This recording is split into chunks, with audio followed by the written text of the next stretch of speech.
Hi അസ്സലാമുഅലൈക്കും welcome back to my channel.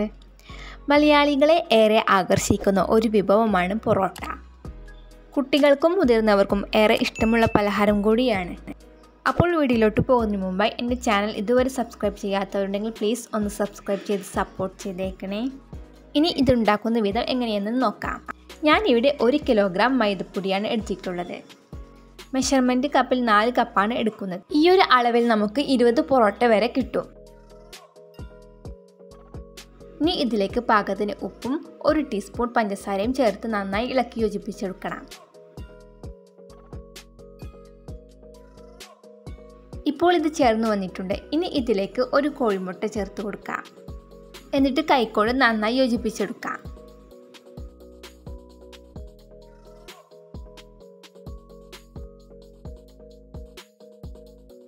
ഇപ്പോൾ മുട്ട എല്ലാ ഭാഗങ്ങളിലേക്കും ചേർന്ന് വന്നിട്ടുണ്ട്. ഇനി ഇതുപോലൊരു കുഴി ഉണ്ടാക്കി അതിലേക്ക് കുറേശ്ശെ വെള്ളം ചേർത്ത് നന്നായി കുഴച്ചെടുക്കാം.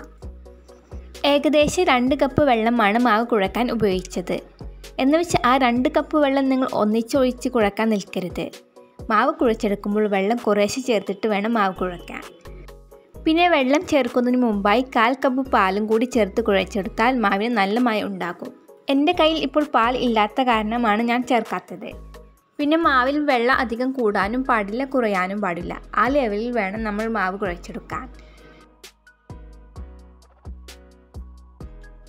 വെള്ളം ചേർത്ത് യോജിപ്പിച്ചെടുത്തു കഴിഞ്ഞാൽ ഇതുപോലെ മാവിനെ ഉരുട്ടിയും വലിച്ചു കീറിയും കിച്ചൺ കൗണ്ടർ ടോപ്പിലേക്ക് വലിച്ചെറിഞ്ഞും മാവിനെ നമുക്ക് മയപ്പെടുത്താം.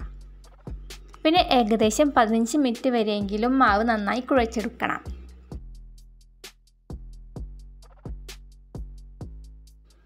ഇപ്പോൾ മാവ് നന്നായി കുഴഞ്ഞു വന്നിട്ടുണ്ട്. ഇനി മാവ് ഡ്രൈ ആകാതിരിക്കാൻ വേണ്ടി കുറച്ച് സൺഫ്ലവർ ഓയിൽ കിച്ചൺ കൗണ്ടർ ടോപ്പിലും മാവിൻ്റെ എല്ലാ വശങ്ങളിലും തേച്ച് പുരട്ടിയെടുക്കണം. ശേഷം ഒരു നനഞ്ഞ തുണി വെച്ച് 1 മണിക്കൂർ വരെ റെസ്റ്റ് ചെയ്യാൻ വെക്കാം. ഇപ്പോൾ 1 മണിക്കൂർ കഴിഞ്ഞിട്ടുണ്ട്. ഇനി നമുക്കിത് തുറന്ന് നോക്കാം. ഇനി നമുക്ക് മാവിനെ ബോൾസ് ആക്കിയെടുക്കണം. അതിനുവേണ്ടി ഇതുപോലെ ഉള്ളം കൈയിൽ വെച്ച് ബോൾസ് ആക്കിയെടുക്കാം. അപ്പോൾ നമുക്ക് നല്ല ഫിനിഷിങ്ങിൽ കിട്ടും.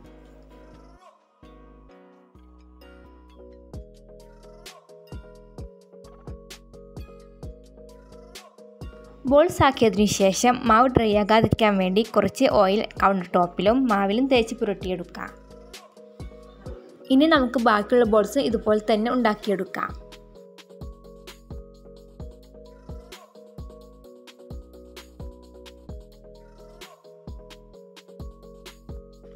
അങ്ങനെ നമുക്ക് 12 ബോൾസ് കിട്ടിയിട്ടുണ്ട്. ഇനി നമുക്ക് മാവ് ഡ്രൈ ആകാതിരിക്കാൻ വേണ്ടി ഒരു നനഞ്ഞ തുണി വെച്ച് മൂടി വെക്കാം. എന്നിട്ട് 1/2 മണിക്കൂർ റെസ്റ്റ് ചെയ്യാൻ വെക്കണം. ഇപ്പോൾ 1/2 മണിക്കൂർ കഴിഞ്ഞിട്ടുണ്ട്. ഇനി നമുക്ക് തുണി മാറ്റി വെക്കാം. അതിനുശേഷം കൗണ്ടർ ടോപ്പിൽ ഓയിൽ പുരട്ടിയെടുത്ത് മാവ് വെച്ച് നന്നായി കൈകൊണ്ട് പരത്തിയെടുക്കണം.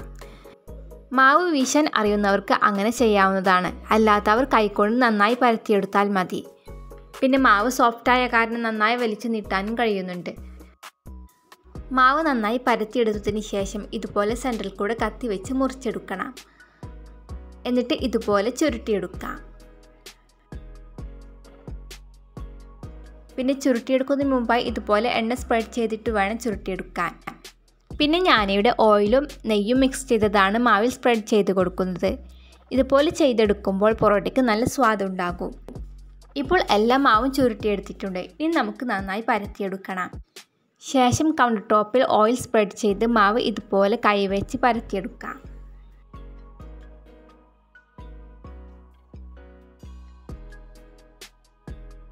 അങ്ങനെ നമ്മുടെ പൊറോട്ടയ്ക്കുള്ള മാവ് റെഡി ആയിട്ടുണ്ട്.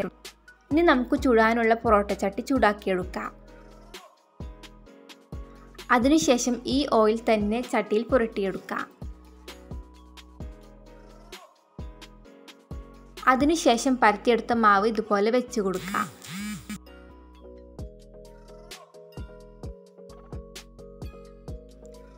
ഇപ്പോൾ മാവ് ചൂടായി വന്നിട്ടുണ്ട്. ഇനി നമുക്ക് ഇതിന് മുകളിലായി ഓയിൽ സ്പ്രെഡ് ചെയ്ത് കൊടുത്ത് മറിച്ചിട്ട് കൊടുക്കാം.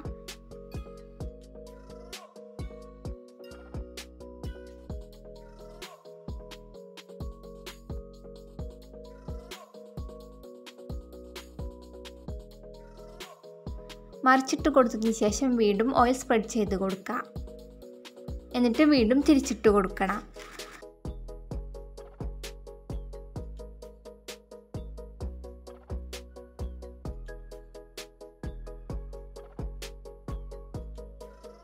അപ്പോൾ നമ്മുടെ പൊറോട്ട ചുട്ടെടുത്തിട്ടുണ്ട്. ഇനി നമുക്ക് ചട്ടിയിൽ നിന്ന് എടുത്തു മാറ്റാം. അതിനുശേഷം കൗണ്ടർ ടോപ്പിലേക്ക് പൊറോട്ട വെച്ചതിന് ശേഷം കൈകൊണ്ട് നന്നായി അടിച്ചെടുക്കണം.